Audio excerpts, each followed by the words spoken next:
Donc nous allons parler de Social Media Research. Nous allons parler là de ce qui est en train de se passer dans le monde des études, qui est une petite révolution en soi, c'est-à-dire qu'aujourd'hui il est possible de collecter sur Internet des contenus qui sont émis par les consommateurs, par les personnes influentes, par les médias. Il est aujourd'hui possible de collecter toute cette matière, de verser des outils de collecte qui vont rassembler toute cette matière-là et qui, par rapport à des paroles de consommateurs, vont pouvoir aligner en parallèle des chiffres, des éléments effectivement de sentiments positifs, négatifs, qui vont pouvoir alerter en direct des marques, des agences sur qu'est-ce qui se dit sur leurs produits, qu'est-ce qui se dit sur leur campagne. Et donc ça, c'est effectivement un phénomène qui est en train de se développer dans le monde des études. Effectivement, aujourd'hui, on peut collecter la parole des consommateurs. Et ce qui est vraiment très nouveau, c'est qu'aujourd'hui, on peut aussi collecter cette parole des consommateurs sur les réseaux sociaux. En particulier, effectivement, on peut parler des blogs, on peut parler de Twitter, on peut parler des forums, on peut aussi maintenant aller sur les pages Facebook. Je tiens à préciser que dans cette liste, il y a beaucoup de plateformes de contenu et le seul réseau social que j'ai cité, c'est Facebook. Les autres étant plutôt effectivement des plateformes de contenu socialisées. Le forum étant quand même une forme de réseau social où les gens ont un profil et s'expriment sous leur identité, quoique effectivement il y a des consommateurs.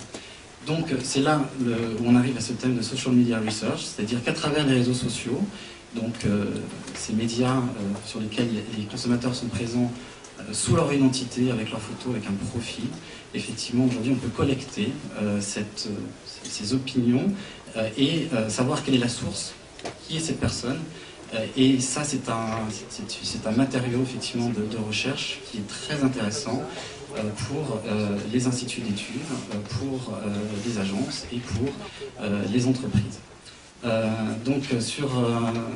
On va commencer cette table ronde qui a pour objectif de donner quelques éclairages sur les acteurs du marché. Et avant de présenter effectivement les membres de cette table ronde, je vais citer à notre avis effectivement les trois grands types d'acteurs de ce marché de la veille de l'opinion des consommateurs sur Internet et les réseaux sociaux. Je vais en citer trois et je vais demander à chaque personne de se présenter, de dire comment il se positionne par rapport à ces trois acteurs. Le premier acteur, c'est effectivement les éditeurs de logiciels. On en a vu pas mal sur ce salon, il y en a quelques-uns avec nous aujourd'hui. Et ensuite, il y a les prestataires d'études qui vont effectivement réaliser à partir de cette matière collectée, à partir d'outils, ils vont procéder à de l'analyse. Et le troisième effectivement acteur, ça va être toutes les agences qui vont utiliser effectivement les résultats de cette analyse pour orienter leurs actions. Et donc on va plutôt retrouver dans cette catégorie d'acteurs les agences et tous ces nouveaux métiers qui ont une part assez technique, community manager, designer interactif, responsable du e-marketing. Tous ces gens-là effectivement sont des métiers nouveaux qui émergent avec le digital et les réseaux sociaux et qui vont avoir besoin effectivement d'informations très concrètes pour aiguiller leurs actions. Donc on va commencer effectivement notre table ronde et chacun va se présenter et nous dire où il se retrouve dans ce schéma. Vous m'entendez ? Donc mon nom est Olivier Massiot, je représente ici Spotter, donc je suis le vice-président de Business Développement et Technologie. Le positionnement de Spotter dans ce marché est mixte. C'est à la fois d'un côté de la fournisseur de technologie, donc nous vendons des solutions logicielles de veille et d'analyse, et deuxièmement, nous sommes aussi un cabinet d'études, et nous conduisons des analyses pour le compte de nos clients. Donc ce qui nous permet de compléter notre offre et de mettre le curseur au niveau où le client le souhaite, entre je vous fournis un outil logiciel qui vous permettra de faire votre veille et votre analyse vous-même, ou j'assure la totalité de la prestation jusqu'à la fourniture d'un rapport d'études ou d'une étude complète correspondant à vos problématiques. Bonjour, je suis Cyril Chaudois, j'ai créé Scanblog en 2005. Comment nous positionnons-nous sur ce marché également de manière un petit peu mixte. vous l'aurez constaté, je partage la coiffure de mon collègue de chez Spotter, la barbe de mon collègue de chez Lingway. Nous ne sommes pas éditeurs de logiciels à proprement parler, mais nous nous basons sur des softs que nous avons développés ou que nous avons fait développer pour produire les analyses de contenu, les dossiers de veille et les reportings dits de buzz monitoring pour nos clients. Donc nous sommes clairement prestataires de services basés sur l'analyse de ce qui se dit des produits ou des marques de nos clients.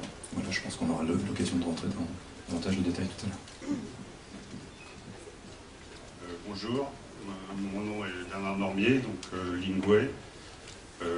Clairement éditeur de logiciels, nous proposons une plateforme d'analyse des contenus qui circulent sur Internet et sur les réseaux sociaux. J'aurai l'occasion d'en parler. Bonjour, Isabelle Boutier, je suis directrice du pôle veille Internet et e-réputation au sein d'AutoResearch. AutoResearch étant un institut d'études qui dépend du groupe Full6. Full6, une agence de communication et de marketing très orientée vers le digital. Nous sommes donc un institut d'études qui se présente sous forme de deux pôles. Un pôle d'études classiques, j'ai envie de dire, à la fois qualitative et quantitative, mais classique, mais toutefois très, très digital. Et un pôle de veille Internet et d'e-réputation. Donc où nous sommes dans un process de recueil, de recherche, de recueil et d'analyse de l'information. Et pour cela, nous utilisons, nous avons différents partenariats avec des éditeurs de logiciels en fonction des différents besoins et objectifs de nos clients. Et ensuite, concrètement, en termes d'action, dans la mesure où nous appartenons au groupe Full6, nous avons cette force et cet ADN digital qui nous permet, in fine, en partenariat avec Full6, de pouvoir proposer des actions, ce qu'on appelle l'engagement, et de mettre en place une stratégie digitale au regard des analyses que nous avons produites au sein d'AutoResearch. Donc moi je ne me suis pas présenté, donc Jérémy Dumont, planeur stratégique interactif. Un planeur stratégique, c'est une personne, homme ou femme, qu'on retrouve en général dans une agence de communication. Et son rôle, c'est de porter la voix du consommateur au sein de l'agence, auprès du directeur commercial, auprès des créatifs, essayer de faire en sorte qu'on comprenne bien quelles sont les attentes, les usages des consommateurs, pour essayer effectivement de leur proposer un produit qui, dans la forme ou dans le fond, répond à leurs attentes. Donc c'est vraiment... Et dans le monde digital et des réseaux sociaux, c'est un métier qui se développe, puisqu'aujourd'hui on a beaucoup d'informations sur les audiences, mais très peu sur les consommateurs. Aujourd'hui, ce que disent les marques, c'est voilà, où est mon consommateur de chocolat sur Internet. Vous me dites effectivement qu'il y a des gens qui consomment des contenus informatifs sur la nourriture et qui vont sur ces sites-là. C'est très bien, mais moi je ne suis pas un média. Moi, ce que je vends, c'est ce produit-là. Où est mon consommateur? Et aujourd'hui, il y a très peu de collecte et d'information. C'est pour ça que ce sujet m'intéresse particulièrement. On va maintenant explorer quels sont les objectifs de vos clients. Donc chacun va prendre la parole au moment où il le souhaite, s'il veut réfléchir un petit peu. Et voilà, dites-moi un peu, donc qu'est-ce que vos clients aujourd'hui vous demandent? Ils viennent vous voir avec quels objectifs? Je vous propose de continuer dans ma lancée. Alors les objectifs sont pluriels, bien sûr. Ça passe par un bilan d'image, et là on se rapproche tout à fait des études classiques où l'idée est d'aller avec cette matière à la fois à mi-chemin entre le qualitatif et le quantitatif, de pouvoir à travers ce matériau de discours spontané d'internautes, d'obtenir des insights pour ensuite pouvoir mettre en place des stratégies de communication et des stratégies marketing. On peut être aussi sur des choses beaucoup plus concrètes, dans le cadre de la création d'un site internet ou de la refonte d'un site internet. Le verbatim exprimé par les internautes sur les blogs, sur les forums, etc., c'est quelque chose que l'on a fait par exemple pour un laboratoire pharmaceutique. Ce matériau-là peut permettre là aussi d'aller rechercher les éléments forts, les motivations, les freins, donc en quelque sorte les insights, qui vont permettre ensuite de pouvoir mettre en place une ligne éditoriale au sein d'un site internet. Et puis là on est beaucoup plus sur un mode, ce qu'on appelle one shot, hein, une photo, c'est un audit, pour les cas que je viens de présenter, ce sont des audits qui sont réalisés à un instant T. Et l'autre process est beaucoup plus pérenne. Là on se situe sur une veille, soit une veille qu'on appelle d'alerte pour des clients et des produits qui sont dits sensibles ou qui en tout cas peuvent l'être. Donc là, à ce moment-là, on va être dans un mode d'écoute quotidien, avec des envois quotidiens, des reportings au fil de l'eau, avec un mode d'alerte en fonction du danger entre guillemets. Et on peut être également sur une veille beaucoup plus globale, c'est ce qu'on appelle une veille stratégique. Et donc à ce moment-là, on suivra à la fois, alors toujours de manière récurrente, hein, sur l'année en général, hein, une veille se met en place sur une année. On suivra le discours exprimé au sujet de la marque, bien sûr, de ses produits, mais aussi de ses concurrents, plus globalement de son marché, de son secteur. Voilà, de manière globale. J'oublie également ce qui est important, et chez nous, la demande est de plus en plus forte à ce niveau-là, un objectif de mise en place d'une stratégie digitale. Être sur Internet pour une marque, être présent sur Internet, ça commence à devenir incontournable. Mais en même temps, la question qui se pose, c'est comment? Comment, où, par quels moyens, à quel support, que dire, que ne pas dire. Et donc, à ce moment-là, d'une part, un audit dans un premier temps permet de recueillir, de faire une photographie à un instant T et d'avoir les éléments de base pour pouvoir ensuite mettre en place une veille sur l'année qui permettra d'obtenir les éléments suffisants pour ensuite pouvoir être force de recommandation au niveau de nos clients et les orienter en termes non seulement de contenu, mais aussi de sources. Où communiquer, sur quel type de sources, quelles sont les sources influentes, etc. Excusez-moi, je suis un petit peu bavarde. Dans le sens inverse, nous on est éditeur de logiciels et nous proposons une plateforme de veille orientée sur l'analyse des contenus. Donc c'est une plateforme qui va permettre d'aller se promener sur les réseaux sociaux, sur les forums, sur les blogs, sur les sites web classiques, etc. Enfin, pratiquement toutes les sources ouvertes, ou bien les sources sur abonnement, ou bien des sources internes à l'entreprise, éventuellement, par exemple des messages CRM qui arrivent par mail, qui sont aussi des commentaires clients intéressants à récupérer. Tout ça atterrit dans une base de données dans laquelle toute une série de programmes vont trier, classer, organiser, permettre de filtrer, de tamiser un peu tout dans tous les sens, parce qu'un des problèmes d'Internet, c'est que c'est quand même un peu une poubelle, et qu'il y a le meilleur et le pire, et il faut un peu filtrer tout ça. Donc les outils de filtrage sont très importants. La plateforme permet donc d'aller rechercher, d'aller classer, etc., puis de sortir des diagrammes un peu dans tous les sens pour étayer une étude. Alors, on a deux types de clients qui sont assez différents et dont les besoins sont assez différents.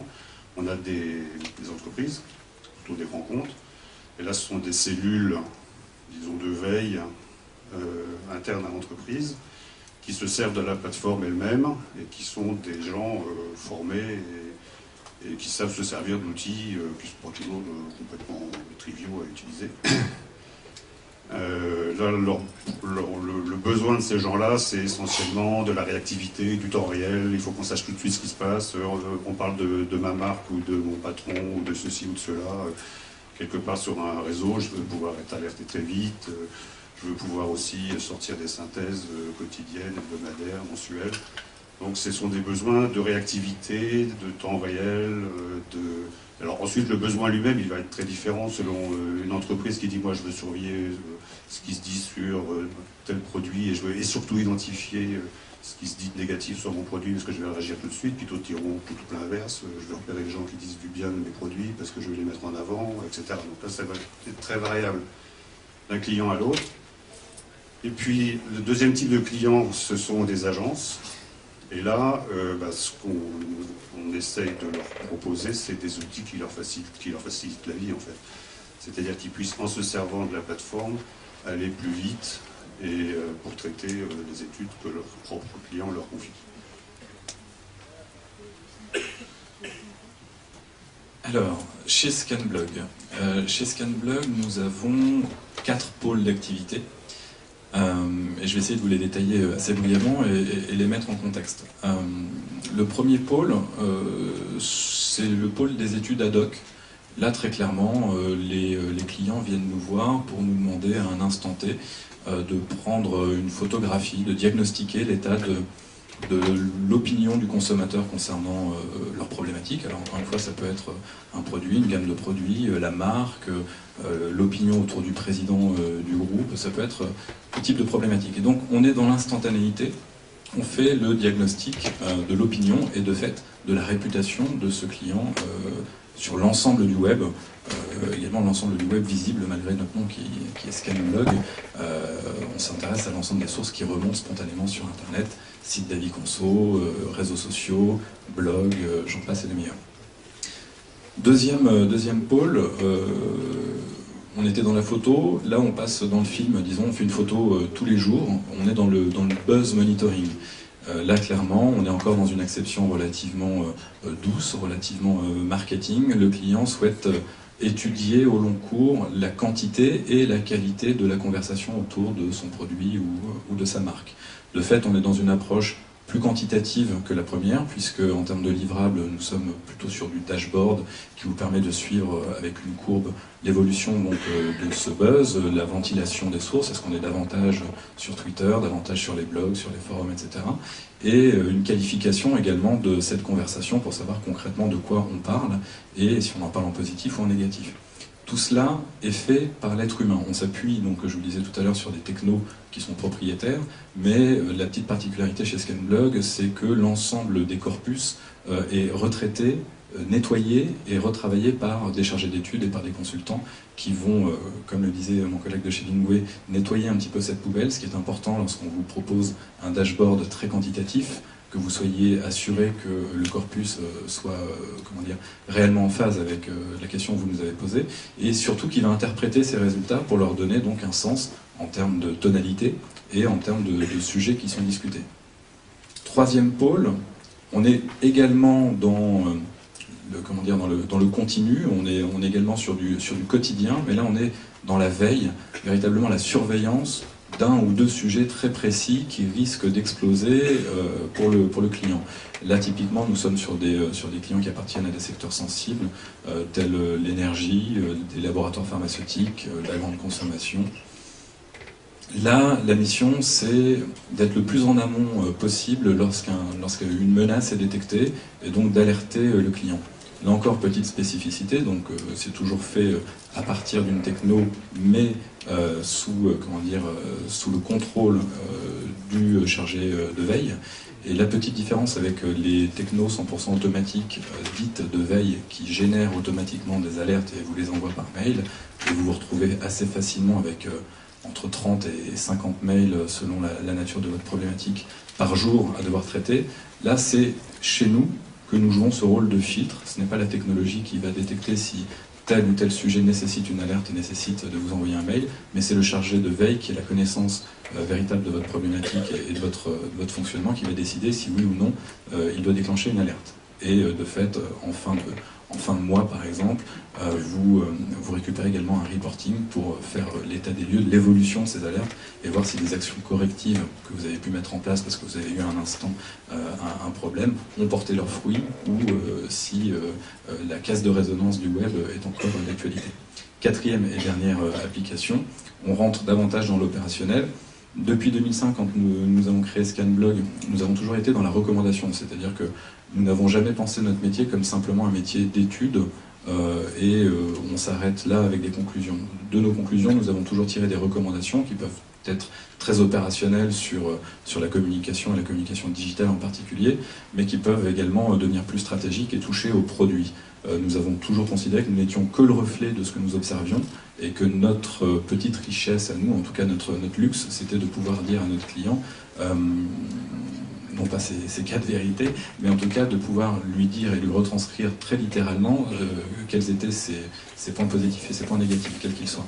Et cet aspect recommandation s'est musclé au fil du temps parce que nos clients nous ont demandé de rentrer encore davantage dans les recommandations, voire de mettre en place pour leur compte ces recommandations dès lors que l'on touche au digital et en particulier aux médias sociaux, ce qui nous amène donc à accompagner des clients, par exemple dans la grande conso, des groupes comme Cadbury, Kraft, sur la mise en place d'une stratégie communautaire. Voilà. Donc Spotter couvre de son côté les besoins de ses clients avec un large spectre de prestations qui part de la fourniture d'une plateforme, ça rejoint ce qui a été dit par mon collègue de Hemingway, c'est-à-dire une plateforme de veille et d'analyse qui va collecter le contenu venant des médias sociaux, mais aussi d'autres médias. On couvre tous les types de médias, de la presse jusqu'à ce qu'on appelle les médias sociaux, blog, forum, Twitter, Facebook. Donc ça, cette plateforme va aller chercher l'information sur les problématiques de veille du client, les intégrer, les classer, les organiser et fournir tout simplement un moteur de recherche, un outil de navigation dans cette information. Donc ça, c'est la prestation, on va dire, de base.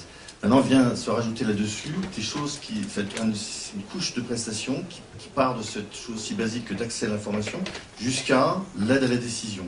Donc ça passe par la fourniture de tableaux de bord, des tableaux de bord et des dashboards qui sont des outils qui permettent de naviguer dans l'information, de construire soi-même ses graphiques, d'accéder à des modèles d'analyse qui ont déjà été prédéfinis par les équipes de Spotter et qui ont déjà été validés, vérifiés sur des corpus du même secteur d'activité que votre entreprise. Donc ça, c'est la partie dashboard. Ensuite vient se rajouter à ça des études et des rapports qui, eux, sont des travaux approfondis faits par nos chargés d'études sur les besoins des clients. Donc ce spectre-là, en fait, c'est ce qu'on fournit déjà depuis un certain nombre d'années. Mais on constate un virage, un changement de maturité, on va dire, dans les besoins de nos clients, qui était jusqu'à présent, avant tout, je veux comprendre ce qui se passe sur les médias sociaux, en quoi ça peut être important pour moi. Et on va de plus en plus vers un besoin qui est à la fois plus opérationnel, plus décisionnel et plus lié au système interne de l'entreprise. Et ça nous amène à monter des passerelles vers des CRM, par exemple le système CRM, le Customer Relationship Management, donc venir alimenter par ce qu'on a su capter les systèmes internes de l'entreprise, fournir des outils, tableaux de bord qui correspondent à des métriques qui sont déjà utilisées dans l'entreprise par d'autres moyens et qui viennent compléter donc la mesure. L'e-réputation, par exemple, aussi, nous fournissons des scores de réputation, nous fournissons des mesures de risque sur la marque, tout ça venant s'insérer dans le système décisionnel d'entreprise. Le spectre, en fait, est relativement large et s'étoffe de plus en plus sur la partie décisionnelle correspondant à des besoins métiers de plus en plus précis.